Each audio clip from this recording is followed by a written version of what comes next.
ओम श्री गणेशाय नमः। विघ्नहरण मंगल करण श्री गणपति महाराज, प्रथम निमंत्रण आपको मेरे पूर्ण करियो काज। गुरुर्ब्रह्मा गुरुर्विष्णुः गुरुर्देवो महेश्वरः, गुरुः साक्षात् परब्रह्म, तस्मै श्री गुरुवे नमः। बोलो श्री हनुमान जी गुरु महाराज की जय। श्री जगदम्बिकाय नमः। ओम ऐं ह्रीं क्लीं चामुण्डाय विच्चे। मेरे प्यारे धर्म प्रेमियों एवं श्रद्धालु बंधुओं, आज आपके लिए हम एक अत्यंत दिव्य प्रस्तुति लेकर आए हैं। श्रीमद् देवी भागवत महापुराण के प्रथम स्कंध के अध्याय 13 एवं अध्याय 14 का संपूर्ण शुद्ध हिंदी भाषा में अनुवाद अर्थात भावार्थ। मेरे प्यारे धर्म प्रेमियों एवं मेरे प्यारे श्रद्धालु बंधुओं, इस प्रस्तुति के माध्यम से हम श्रीमद् देवी भागवत महापुराण के प्रथम स्कंध में वर्णित अध्याय 14, अध्याय 13 अर्थात 2 अध्याय 13 एवं अध्याय 14 के श्लोकों का हिंदी अनुवाद अर्थात भावार्थ और उनके आध्यात्मिक अर्थ को सरल, शुद्ध एवं प्रभावी हिंदी भाषा में सुनेंगे। मेरे प्यारे धर्म प्रेमी एवं श्रद्धालु बंधुओं, यह चैनल पूर्णतः सनातन धर्म और आध्यात्मिक संस्कृति को समर्पित है। यहाँ वेद, पुराण, शास्त्र, स्तोत्र, मंत्र और अष्टकों का भावपूर्ण, ज्ञानवर्धक एवं शुद्ध हिंदी में प्रस्तुतिकरण किया जाता है। इस चैनल का एकमात्र उद्देश्य है सनातन धर्म का प्रचार और प्रसार। जो श्रद्धालु संस्कृत भाषा को समझने में कठिनाई अनुभव करते हैं, जो संस्कृत के ज्ञाता हैं एवं जो महानुभाव अशिक्षित हैं, जो पुस्तकों को पढ़ नहीं पाते हैं परंतु हमारे इस चैनल के माध्यम से सुन तो सकते हैं, उन सभी तक शुद्ध हिंदी के माध्यम से आध्यात्मिक ज्ञान पहुंचाना ही इस चैनल का संकल्प है।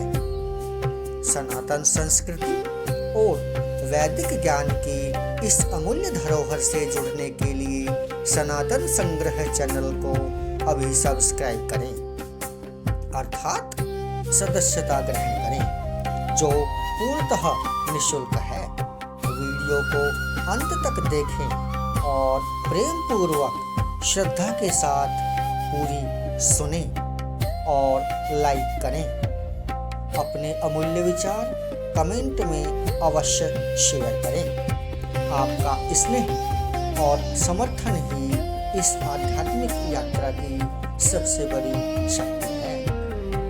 मेरे प्यारे धर्म प्रेमियों एवं मेरे प्यारे श्रद्धालु बंधुओं और मेरे प्यारे भाइयों और बहनों, अगर आप माँ दुर्गा और श्रीमद् भागवत महापुराण में अपनी श्रद्धा और विश्वास रखते हैं तो आप हमारे इस चैनल को सब्सक्राइब करें और लाइक भी करें तथा अपने कमेंट शेयर करके हमें अपना प्यार और सहयोग प्रदान करें। श्रीमद् देवी भागवत महापुराण महर्षि वेद व्यास जी द्वारा रचित एक प्रमुख शाक्त महापुराण है, जो आदि शक्ति माँ भगवती दुर्गा को ब्रह्मांड की सर्वोच्च रचयिता और पालनकर्ता के रूप में वर्णित करता है।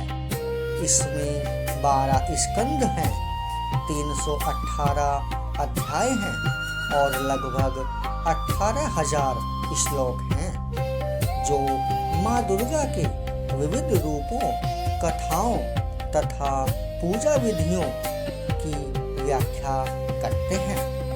मेरे प्यारे धर्म प्रेमियों, श्रीमद् देवी भागवत महापुराण की कुछ विशेषताएं हैं, आइए जानते हैं। इस पुराण में देवी को निर्गुण से सगुण रूप में प्रकट होने वाली आद्याशक्ति माना गया है, जो सृष्टि, पालन और संहार करती हैं। इसमें सती की कथा, पार्वती की तपस्या, दुर्गा सप्तशती, ज्ञान यज्ञ, रुद्राक्ष महिमा और राजा हरिश्चंद्र की कथाओं के माध्यम से धर्म की स्थापना की गई है।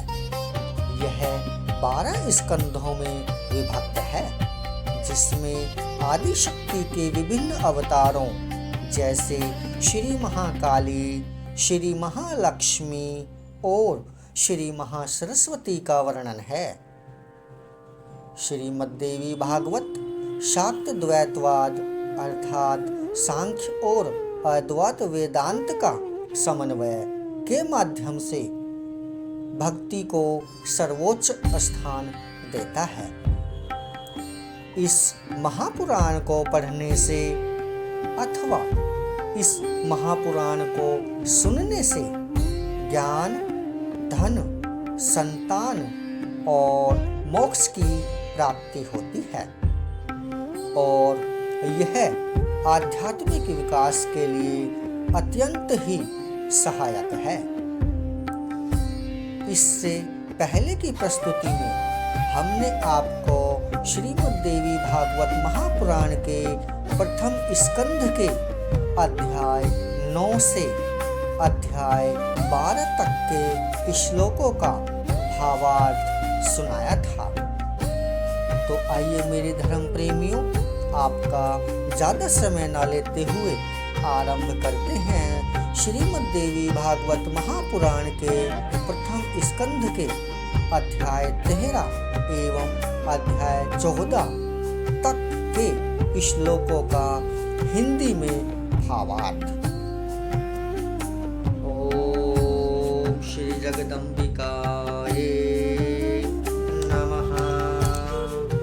ओम ऐं ह्रीं क्लीं चामुण्डाय विचे। अध्याय 13 राजा पुरूरवा और उर्वशी की कथा।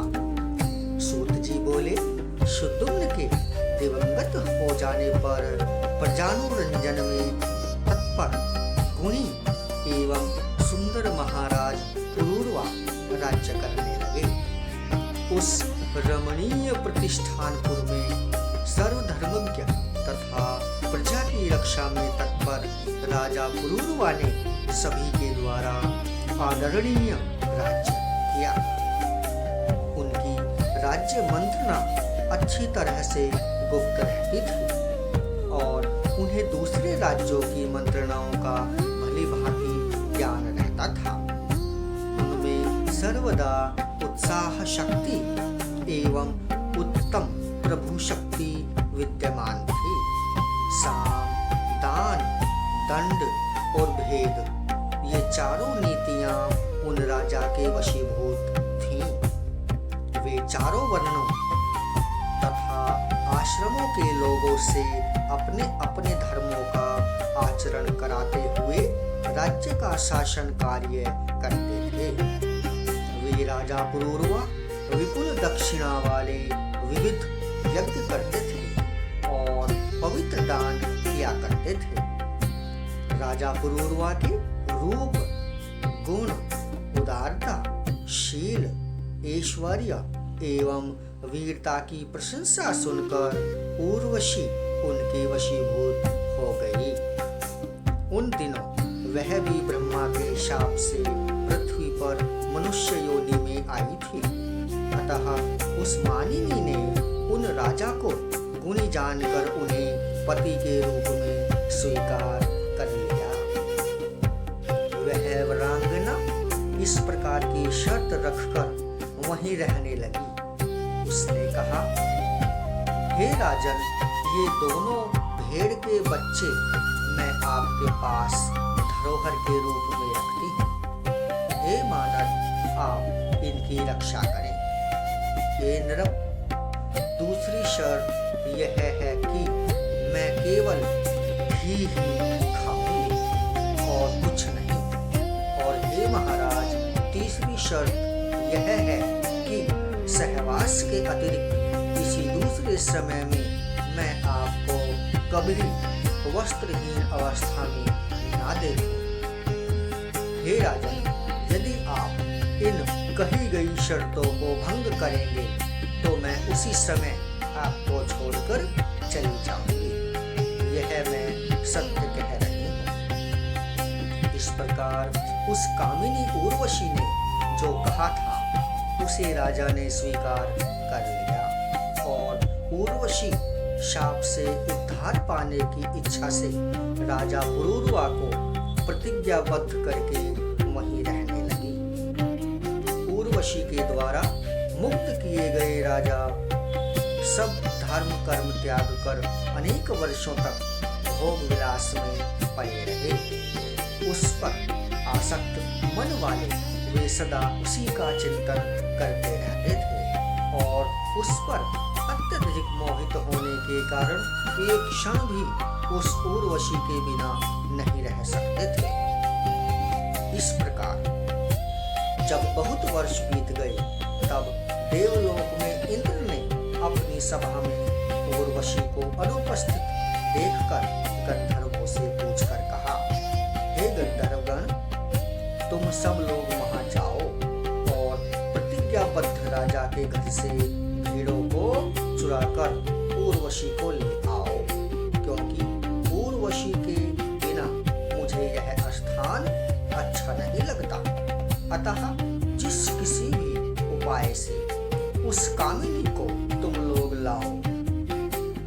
तब इंद्र के ऐसा कहने पर विश्वावसु आदि प्रधान गंधर्वों ने वहां से जाकर रात्रि के घोर अंधकार में राजा पुरूरवा को विहार करके देख उन दोनों भेड़ों को चुरा लिया। तब आकाश मार्ग में जाते हुए चुराए गए वे दोनों भेड़ जोर से चिल्लाने लगे। अपने पुत्र के समान पाले हुए भेड़ों का क्रंदन सुनते ही उर्वशी ने क्रोधित होकर राजा पुरूरवा से कहा, हे राजन, मैंने आपके सम्मुख जो पहली शर्त रखी थी वह टूट गई। आपके विश्वास पर मैं धोखे में पड़ी, क्योंकि पुत्र के समान मेरे प्रिय भेड़ों को चोरों ने चुरा लिया। फिर भी आप घर में स्त्री की तरह शयन कर रहे हैं। अपने को वीर समझने वाले नपुंसक इस अधम स्वामी के द्वारा मैं नष्ट कर दी गई। सर्वदा प्राणों के समान मेरे दोनों भेड़ अब चले गए। उर्वशी को इस प्रकार विलाप करती देख प्रेम में आसक्त राजा पुरूरवा चोरों के पीछे नग्नावस्था में ही तुरंत दौड़ पड़े। उसी समय गंधर्वों द्वारा वहां राजा के भवन में बिजली चमका दी गई, जिसके कारण वहां से जाने की इच्छा वाली उर्वशी ने राजा को नग्न देख लिया। गंधर्व उन दोनों भेड़ों को वहीं मार्ग में छोड़कर भाग गए। थके एवं नग्न राजा भेड़ों को लेकर अपने घर चले आए। तब वे उर्वशी को वहां से गई हुई देखकर अत्यंत दुखित होकर विलाप करने लगे एवं लज्जित हुए। पति को नग्न देखकर वह सुंदरी उर्वशी चली गई थी।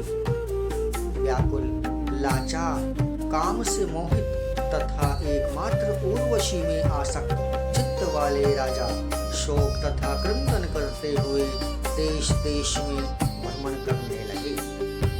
इस प्रकार समस्त भूमंडल पर भ्रमण करते हुए उन्होंने उर्वशी को कुरुक्षेत्र में देखा।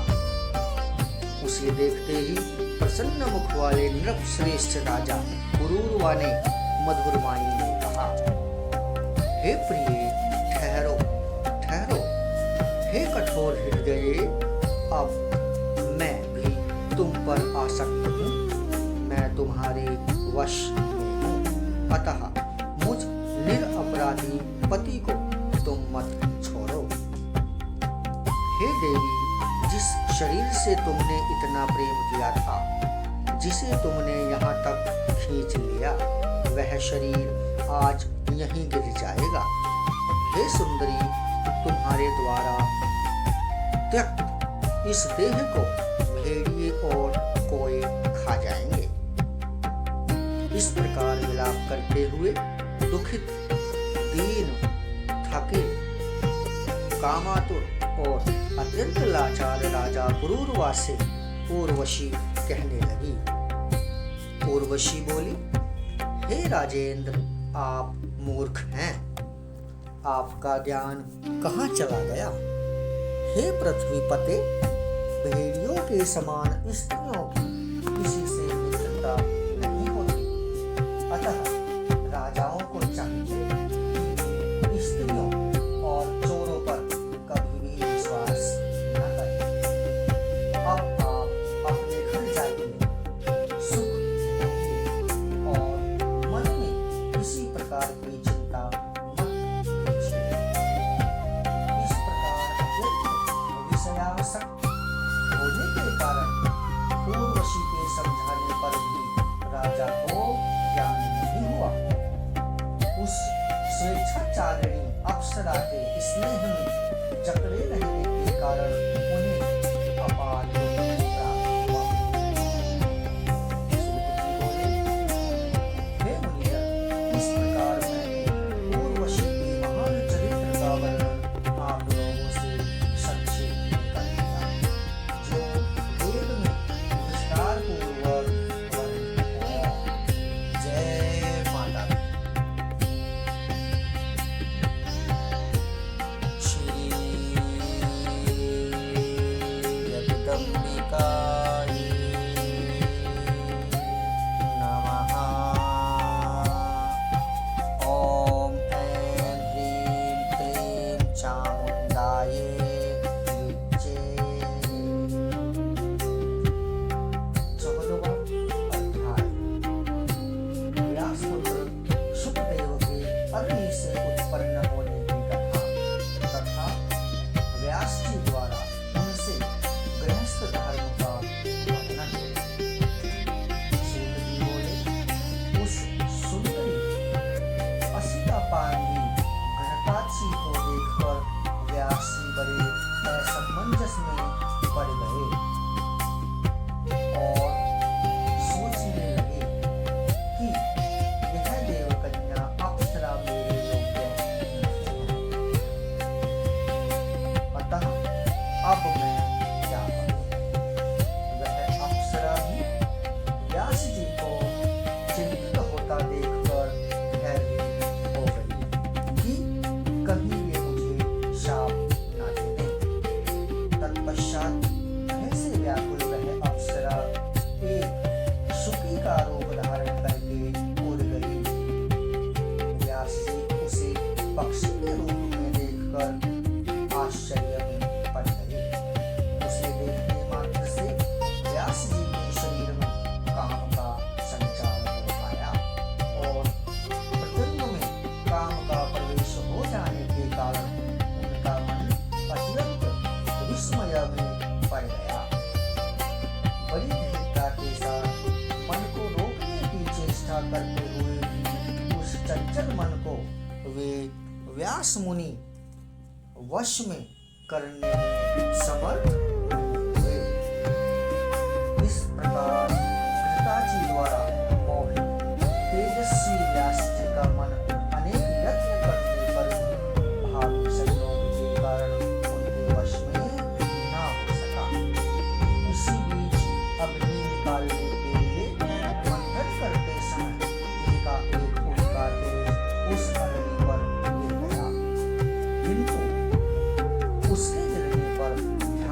देकर वे अरण्य मंथन करते रहे। उस अरण्य से उन्हीं के सदृश मनोहर रूप वाले शुक उत्पन्न हो गए। अरण्य से उत्पन्न वह बालक विस्मय पैदा करते हुए उसी प्रकार सुशोभित हो रहा था जिस प्रकार हवन करते समय ताहुति पड़ने से प्रकट अग्नि दीप्तिमान हो उठती थी। उस पुत्र को देखकर यह क्या, ऐसा सोचकर व्यास जी अत्यंत विस्मय में पड़ गए और विचार करने लगे कि यह शिव के वरदान से ही तो उत्पन्न नहीं हुआ है। इस प्रकार अरण्य गर्भ से उत्पन्न वह तेजस्वी पुत्र शुक अपने तेज से दूसरे अग्नि के तुल्य दीप्यमान प्रतीत हो रहा था। व्यास जी ने दिव्य देहधारी द्वितीय गार्हपत्य अग्नि के समान तेजस्वी पुत्र को बड़ी प्रसन्नता से देखा और पर्वत से नीचे उतरकर गंगा जल से उसको नहलाया। हे तपस्वियों, उस समय आकाश से उस शिशु के ऊपर पुष्पों की वर्षा होने लगी। व्यास जी ने उस महात्मा शिशु का जात कर्म आदि संस्कार किया। उस समय देवताओं ने दुदुम्बियां बजाई तथा अप्सराओं ने नृत्य किया। उस बालक के दर्शन की लालसा वाले विश्वा, वसु, नारद, तुम्बरु आदि सभी गंधर्वराज प्रसन्न होकर शुक के जन्म पर गान करने लगे। सभी देवता तथा विद्याधर्मी अरण्य के गर्भ से उत्पन्न उस दिव्य व्यास पुत्र को देखकर प्रसन्नता पूर्वक स्तुति करने लगे।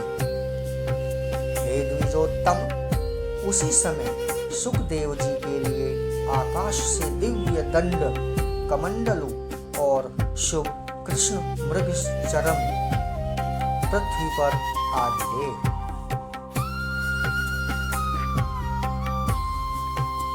उत्पन्न होते ही वह अति तेजस्वी शिशु शीघ्रता पूर्वक बड़ा हो गया। तब वैदिक विधान के मर्मज्ञ व्यास जी ने उसका उपनयन संस्कार भी कर दिया। उत्पन्न होते ही रहस्यों तथा संग्रहों सहित सभी वेद उन महात्मा के समक्ष वैसे ही उपस्थित हो गए जैसे उसके पिता व्यास जी ने विद्यमान थे। अरण्य मंथन के समय मुनि श्रेष्ठ व्यास जी ने घृताची अप्सरा को शुक्र के रूप में देखा था, इसलिए उन्होंने इस बालक का नाम शुक्र रखा था। व्यास सुखदेव ने बृहस्पति को अपना आचार्य मानकर विधिवत ब्रह्मचर्य व्रत धारण किया। गुरुकुल में निवास कर रहस्यों तथा संग्रहों सहित सभी वेदों तथा धर्मशास्त्रों का अध्ययन करके तदनंतर गुरु को दक्षिणा देकर वे सुखदेव मुनि अपने पिता व्यास जी के पास आ गए। सुखदेव को आया देखकर व्यास जी ने शीघ्रता के साथ प्रसन्नता पूर्वक उठकर बार उसका आलिंगन किया और उनका सिर सोखा। परम पवित्र व्यास जी ने सुखदेव जी के कुशल क्षेम तथा अध्ययन के विषय में पूछा तथा उन्हें आश्वस्त करके अपने पावन आश्रम में रख दिया। तत्पश्चात व्यास जी श्री सुखदेव जी के विवाह के विषय में सोचने लगे। एक दिन परम तेजस्वी व्यास जी ने सुखदेव जी से किसी सुंदर मुनि कन्या की चर्चा की। उन्होंने अपने पुत्र श्री सुखदेव जी से कहा, हे पवित्रात्मन, तुमने वेद तथा सभी धर्मशास्त्रों का अध्ययन कर लिया है, अतः हे महामते, अब तुम विवाह कर लो और गृहस्थ आश्रम में रहकर देवताओं और पितरों का यजन करो। और हे पुत्र, तुम सुंदर स्त्री को स्वीकार करके मुझे भी ऋण से मुक्त कर दो। पुत्र की गति नहीं होती और उसे स्वर्ग कदापि नहीं मिलता।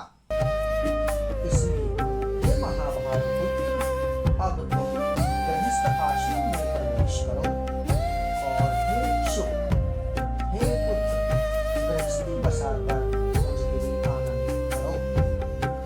ऐसा करके हे महामते, हे पुत्र, तुम मेरी महान आशा परिपूर्ण करो। हे शुक, कठिन तपस्या करके मैंने तुम्हारे जैसा अयोनिज पुत्र पाया है। हे महाप्रज्ञ, तुम देवता रूप हो, अतः मुझ पिता की रक्षा करो। सूत जी बोले, हे ऋषियों, ऐसा कहने वाले व्यास जी के पास उपस्थित विरक्त श्री शुकदेव जी ने गृहस्थ आश्रम में अनुरक्त अपने पिता से कहा। श्री सुखदेव जी बोले, हे महामते, हे धर्मज्ञ, हे वेदव्यास, आप क्या कह रहे हैं? मुझ शिष्य को आप तत्व ज्ञान का उपदेश दें, मैं आपकी आज्ञा का पालन करूंगा। श्री व्यास जी बोले, हे पुत्र, तुम्हारे लिए मैंने सैकड़ों वर्ष कष्ट सहकर जो तपस्या की और शिव जी की आराधना की, उसके फल स्वरूप मैंने तुम्हें पाया है। इसी राजा से मांगकर मैं तुम्हें प्रचुर धन दूंगा। हे महाप्राज्ञ, तुम श्रेष्ठ यौवन प्राप्त करके सुख का उपभोग करो। श्री सुखदेव जी बोले, हे तात, आप बताएं कि इस मनुष्य लोक में भला विपत्ति रहित कौन सा सुख है? बुद्धिमान लोग दुख से युक्त सुख को सुख नहीं कहते हैं। हे महाभाग, स्त्री पाकर मैं उसी के वश में हो जाऊंगा। तब भला आप ही बताइए, परतंत्र होकर और विशेषतः स्त्री के वश में रहकर मैं कौन सा सुख पा सकूंगा? लोह या काष्ठ के फंदे में जकड़ा हुआ पुरुष कदाचित छूट भी सकता है, परंतु पुत्र कलत्र के बंधन में फंसा हुआ प्राणी कभी भी बंधन मुक्त नहीं हो पाता है। यह शरीर विष्ठा एवं मूत्र से परिपूर्ण रहता है, वैसे ही स्त्रियों का शरीर होता है। हे विप्रेंद्र, तब कौन बुद्धिमान पुरुष उससे प्रीति करना चाहेगा? हे विप्र शिरोमणि, मैं अयोनिज हूँ, तब योनिजन्य सुख में मेरी बुद्धि कैसे होगी? मैं भविष्य में भी अपनी उत्पत्ति किसी योनि में नहीं चाहता। अतः अद्भुत अध्यात्म सुख को छोड़कर मैं वित्त मूत्रजन्य सुख को क्यों चाहूं? अपने आप में रमण करने वाला कभी विषय सुख का लोभी नहीं होता है। मैंने सांगोपांग वेदों का अध्ययन किया और जाना कि वे हिंसामय हैं तथा कर्म मार्ग के प्रवर्तक हैं। मुझे गुरु रूप में बृहस्पति प्राप्त हुए, वे भी गृहस्थी के सागर में डूबे हुए हैं। अविद्याग्रस्त हृदय वाले वे मेरा उद्धार कैसे कर सकते हैं? जैसे कोई रोगग्रस्त व्यक्ति दूसरे के रोग की चिकित्सा करता हो, उसी प्रकार मुझ मोक्षार्थी के गुरु गृहस्थ हैं। यह विडंबना ही है। इसलिए ऐसे गुरु को नमस्कार करके मैं आपके पास आया हूँ। अब आप तत्व ज्ञान का उपदेश देकर मेरी रक्षा करें, क्योंकि मैं इस संसार रूपी सर्प से अत्यंत भयभीत हूँ। इस महाभयंकर संसार चक्र में प्राणी मात्र को सर्वदा नक्षत्रों की भांति चक्कर काटना पड़ता है और सूर्य की भांति दिन रात उन्हें भी कभी विश्राम करने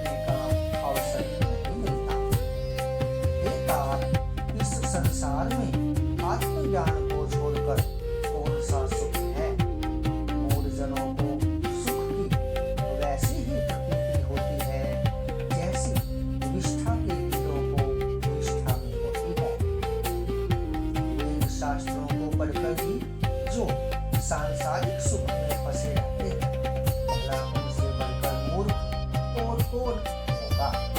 उन्हें तो कुत्ते, घोड़े एवं सूअर आदि पशुओं के समान धर्म वाला समझना चाहिए।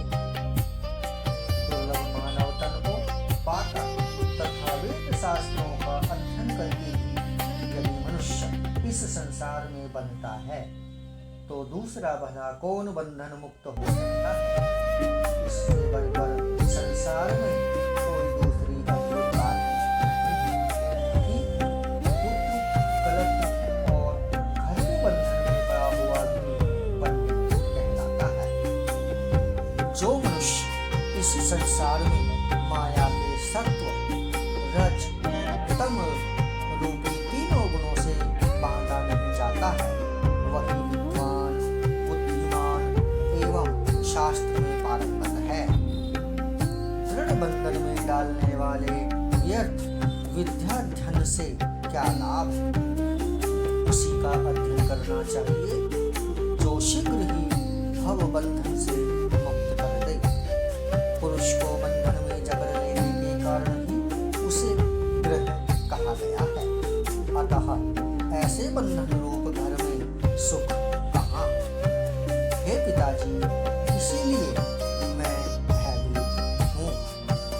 जो अज्ञानी, मंद बुद्धि तथा अभागे मनुष्य हैं, वे इस मानव जन्म को पाकर भी पुनः बंधन में पड़ जाते हैं। व्यास जी बोले, ग्रह बंधन आधार नहीं है और न बंधन का कारण ही है। जो मन से बंधन मुक्त है वह गृहस्थ आश्रम में रहते हुए भी मुक्त हो जाता है।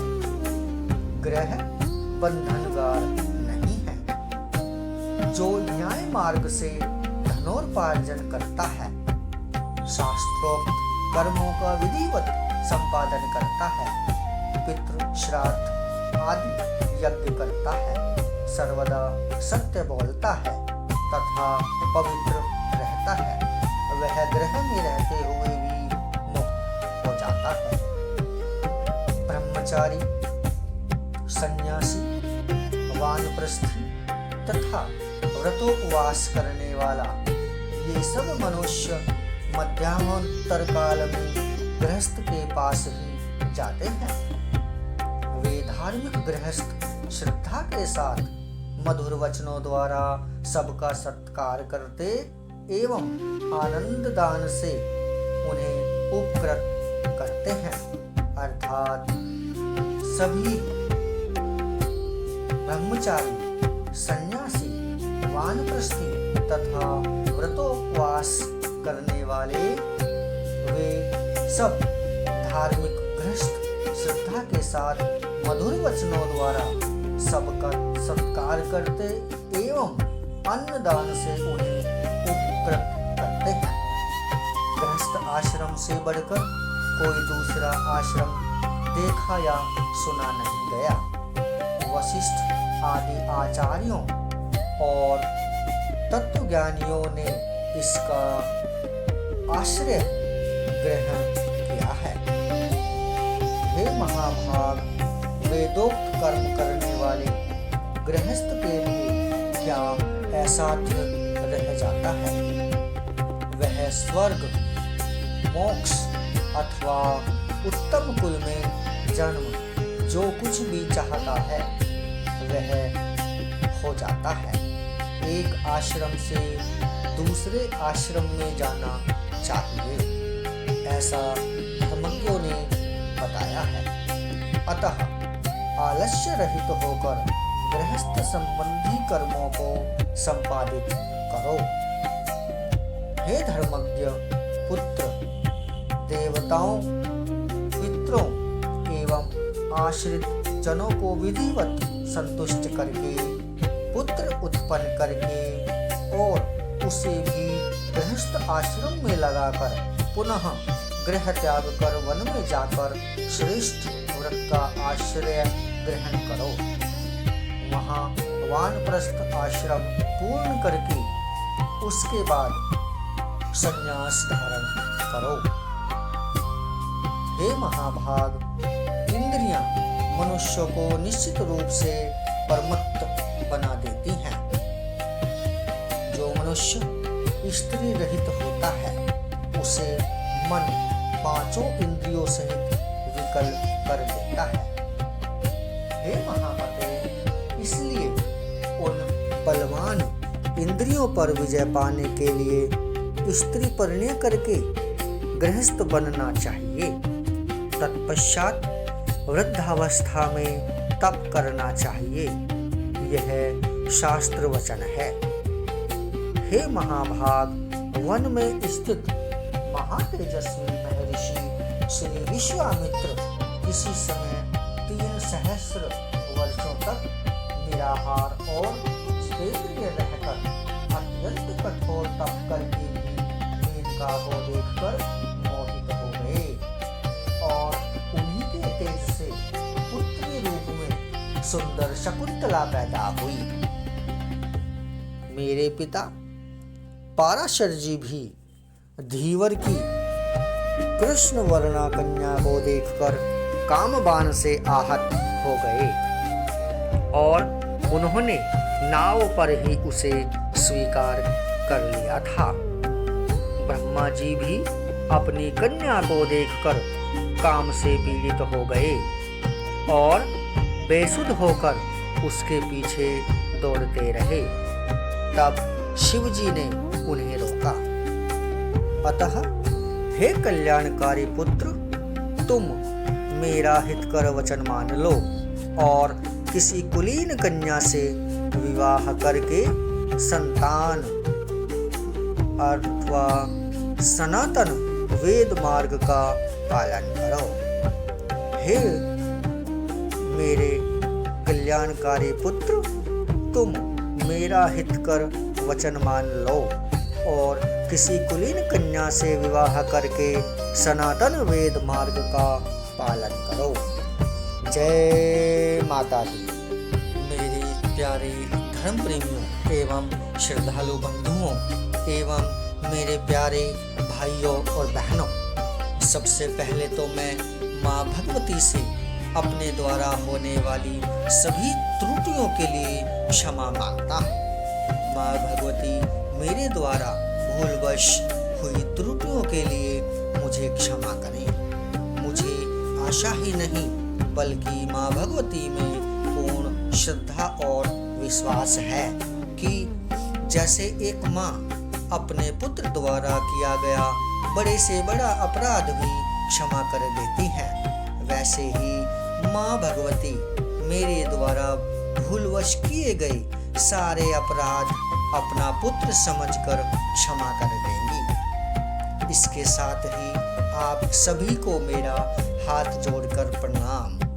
मेरे प्यारे श्रोताओं, अगर इस प्रस्तुति में मुझसे कोई गलती अथवा कोई त्रुटि हो जाए तो मैं आपसे क्षमा चाहता हूँ, क्योंकि मेरा मानना है कि इस संसार में कोई भी प्राणी पूर्ण रूप से परिपूर्ण नहीं है, इसलिए मैं भी पूर्ण रूप से परिपूर्ण नहीं हूँ। मुझसे भी त्रुटि होने की संभावना है, इसलिए मैं आप लोगों से भी अपनी भूलवश हुई त्रुटि अथवा गलतियों के लिए आप सभी का क्षमा प्रार्थी हूँ। आपसे मेरा निवेदन है कि आप हमारी प्रस्तुतियों को लाइक करें और अपने विचार कमेंट में अवश्य शेयर करें। हमें और हमारे चैनल को अपना स्नेह और समर्थन प्रदान करें।